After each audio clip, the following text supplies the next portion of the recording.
extremamente satisfatório, meus nobres, extremamente revigorante as notícias que eu estou lendo ao redor do mundo inteiro. Notícias que há anos atrás jamais eu imaginava que seriam corriqueiras. Vejam da onde que é essa notícia aqui. Da Irlanda. Desistindo, porque os homens estão cada vez mais rejeitando o casamento. Vamos ver o que o pessoal lá da Irlanda está pensando.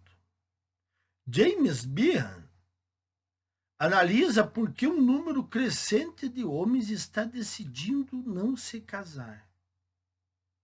Um clichê que surge em todo lugar, de filmes e programas de TV, a revistas femininas, é a pergunta: por que os homens têm tanto medo de compromisso? Realmente, eu nunca entendi isso, esse clichê.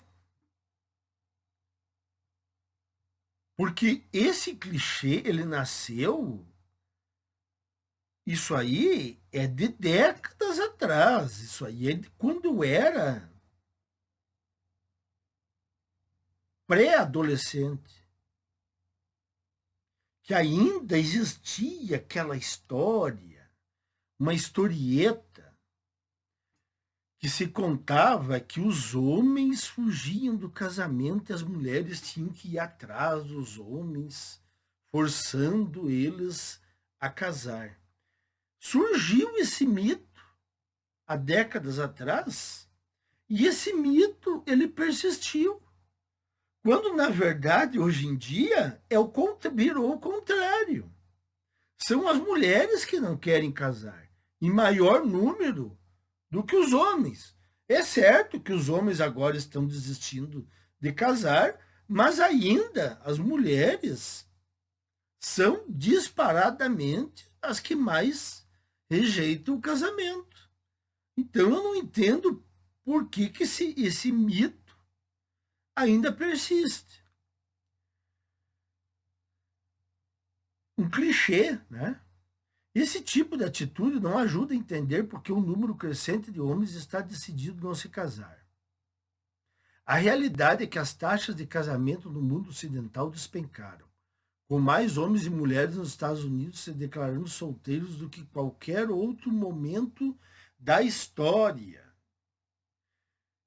E não só nos Estados Unidos,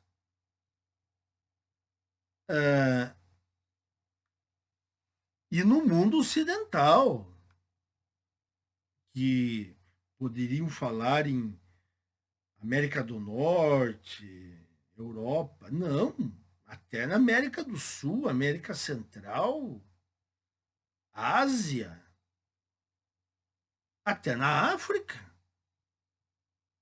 né? Na África tem lugares que o pessoal tá se ligando no que está chegando para eles.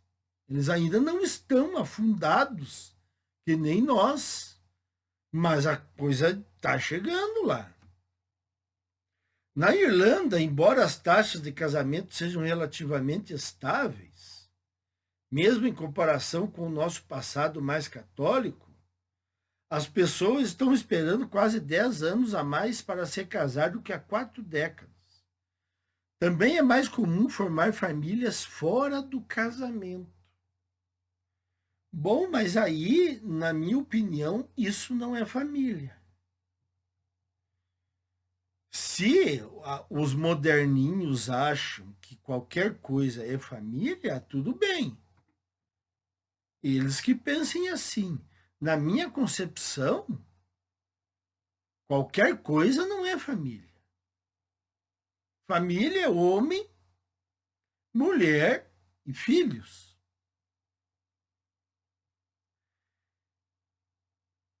pode-se acrescentar a companhia dos avós e os avós aí que já estão com uma idade avançada podem ser colocados dentro da família.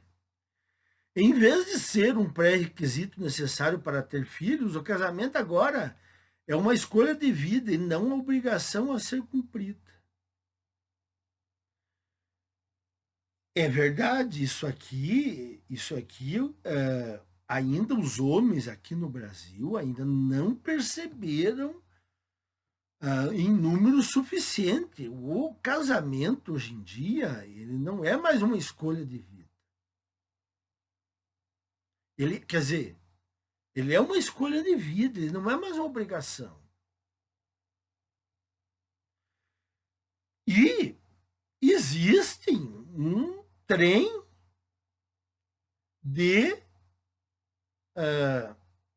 dados, estatísticas para vocês, homens, não casarem aqui no Brasil. Um número crescente de homens simplesmente não tem interesse em se casar ou mesmo em ter relacionamentos duradouros. No Japão, eles são conhecidos como homens herbívoros, porque não têm interesse nas atividades tradicionais e carnívoras de seus pais assalariados. Seus homólogos americanos e da Europa Ocidental foram descritos em termos menos favoráveis, incluindo homens crianças e incapazes de se lançar na vida adulta. É o que está acontecendo aqui no Brasil.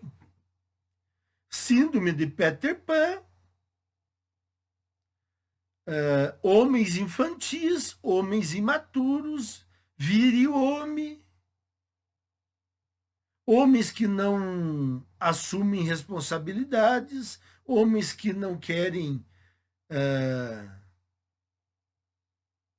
sair da adolescência. A mesma coisa aconteceu aqui no Brasil.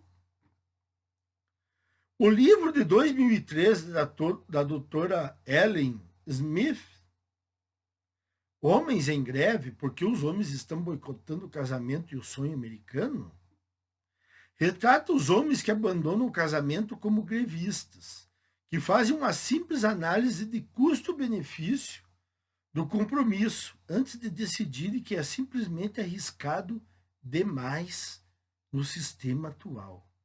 Realmente, pesando todos os custos e benefícios de uma forma racional, não tem como o casamento ganhar da solteirice.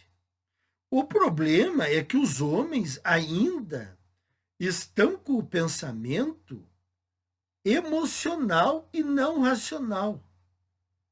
Então, quando eles se envolvem com uma mulher, a mente deles vai para o lado emocional e deixa o lado racional. E aí acontece o que acontece hoje em dia. Divórcios, pensões, alienação parental, crianças problemáticas, se criando longe do pai, adolescentes com problemas psicológicos, problemáticos, e aí você já sabe o que acontece. Deixando de lado as camadas de romantismo e sentimentalismo que o adornam, o casamento é fundamental um acordo legal entre duas partes. Em outras palavras, é um contrato. É o que eu falei aqui, virou um contrato, mas um contrato em que uma das partes pode desmanchar o contrato a hora que bem entender e sair no lucro. Não tendo todos os privilégios como se ela tivesse continuado o seu contrato, que são as mulheres. As mulheres decidem romper um contrato que foi feito, e elas não são punidas por seus atos, e somente os homens que são massacrados. Ao contrário de um contrato privado entre duas pessoas, que podem ser adaptadas às necessidades específicas dos envolvidos, o casamento é um acordo padronizado. Isso não seria necessariamente um problema se os termos do acordo fossem ao menos razoáveis. Aqui, realmente. Infelizmente, na maioria dos casos, não são. O contrato de casamento hoje em dia, o casamento em si, ele não é mais razoável. O homem não tem mais segurança jurídica. Mas será que, de novo aqui, quantos mil exemplos terão que ser trazidos para os homens entenderem? O casamento, hoje em dia, para o homem, ele está na corda bamba. O casamento é da mulher. Lembra quando eu disse sobre o que o judiciário considera a família quando acontece um divórcio? O que o judiciário considera a família? Mães e filhos. O pai, no momento que começa o divórcio, quer dizer, na verdade, antes, já durante o casamento, o pai já é jogado para escanteio. Mas ainda ele está ali, presente, mal ou bem. Agora, no momento do divórcio, é decretado que o pai ele não é mais partícipe da família. Ele é o pagador de pensão. E restará para eles migalhas de visitas. O que, no futuro, com o crescimento das crianças, as crianças vão ir se afastando cada vez mais dos pais. Chega uma hora em que, olha, fulano, fulana, principalmente as fulaninhas, fulaninha, tá na hora de ir na casa do teu pai. Não, eu não quero ir na casa do pai. É o que acontece isso. Inclusive, o pessoal está fazendo os comentários nos vídeos que está acontecendo isso com suas filhas.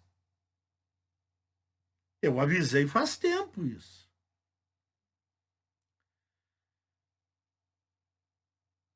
Nossa abordagem jurídica ao papel do homem no casamento pode ser resumida de forma precisa pelo slogan: olá, divórcio, adeus, papai.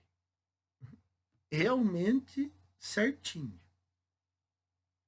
Olá, divórcio, adeus, papai. Que figurou em cartazes e outdoors por todo o país durante o polêmico referendo sobre o divórcio em 1995. Bom, eu não sabia sobre esse referendo na Irlanda em 1995, estou sabendo agora. Esse slogan deve ser lembrado como uma das peças de alarmismo menos proféticas já vistas em uma campanha política. Menos proféticas? Ou seria mais proféticas? Eu acho que seriam mais proféticas. Porque olá, divórcio, adeus, papai, foi uma profecia sobre o referendo do divórcio. É o que aconteceu. De certo, ali eles decidiram sobre o divórcio, eu não sei sobre esse assunto, estou lendo agora. E aí, adeus, papai. Então, na verdade, não foi um alarmismo menos profético, foi mais profético.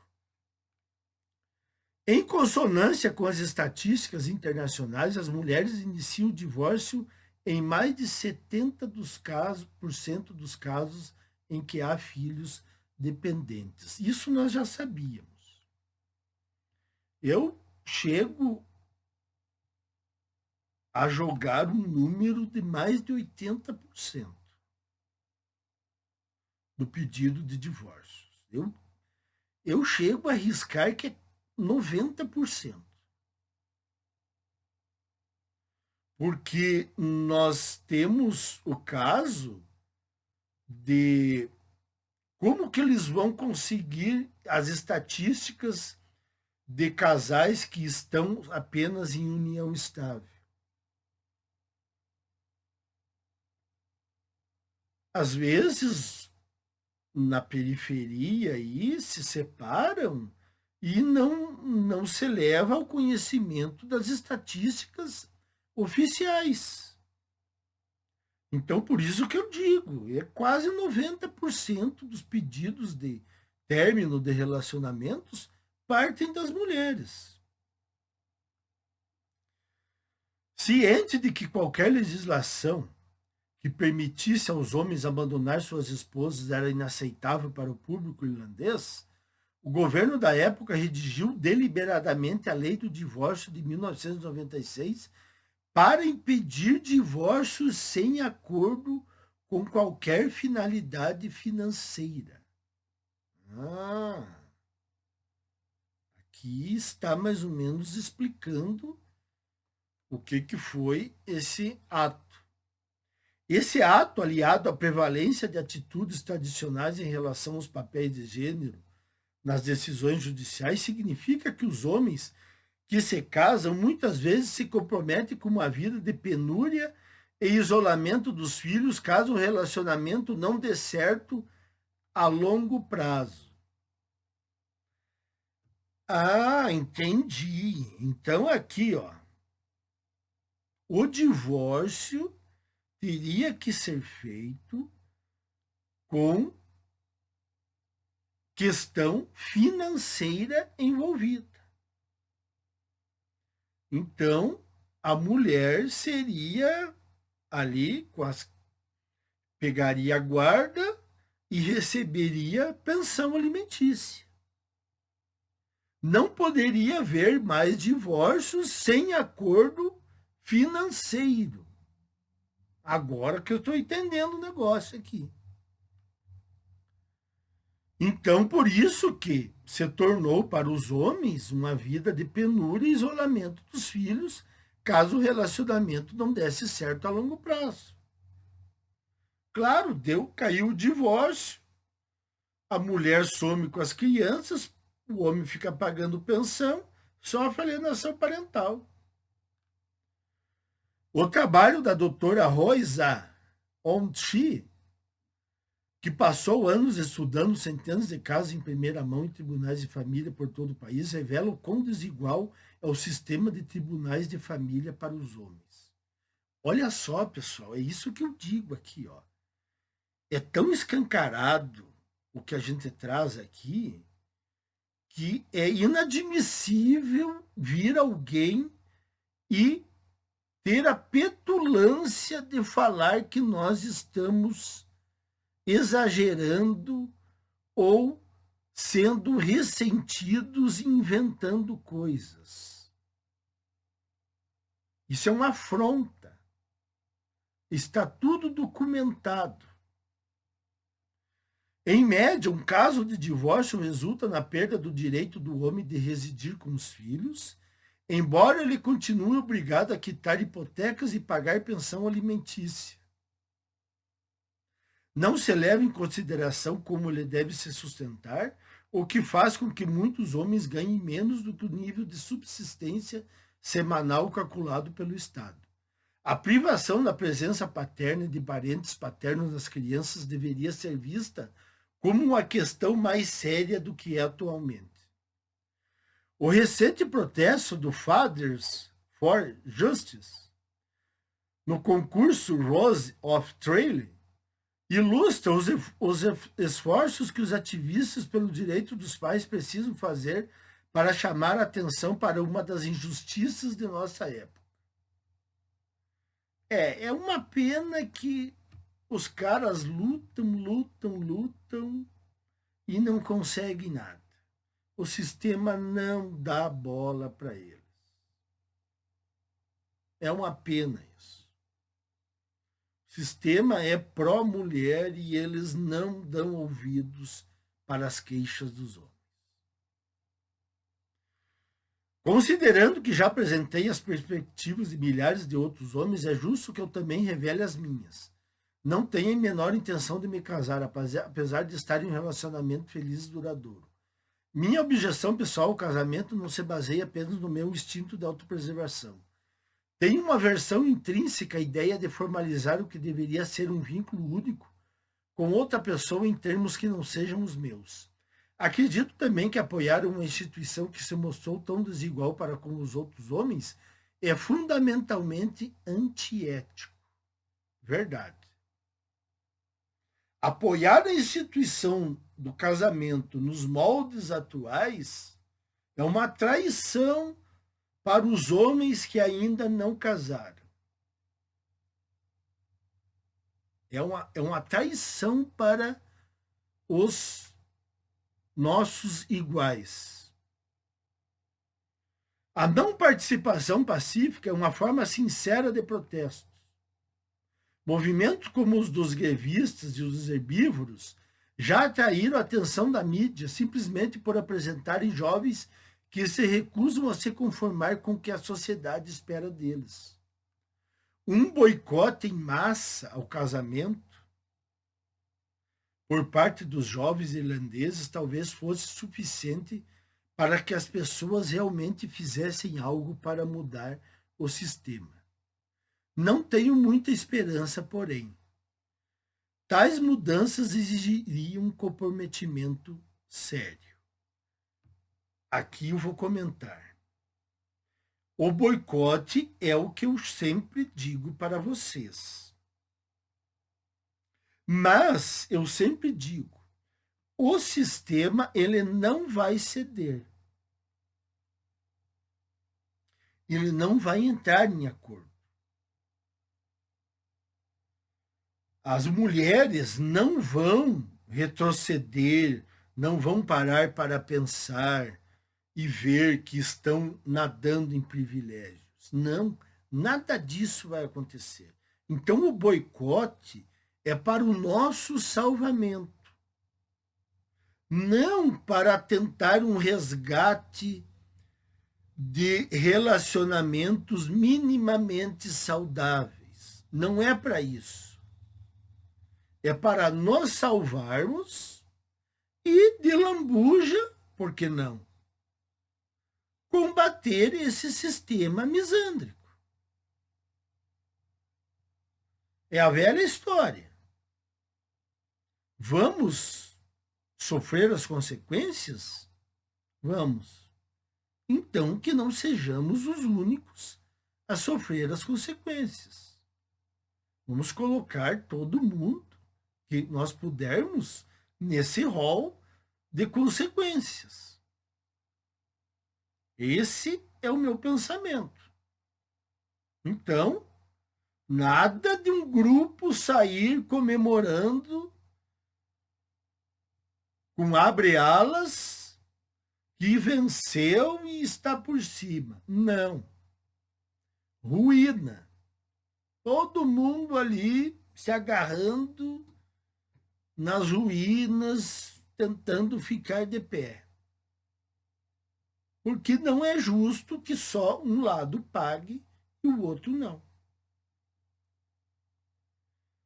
Então está aí, pessoal, mais uma análise de um artigo que veio da Irlanda. Muito bom que isso esteja se espalhando por todo o mundo. Sensacional.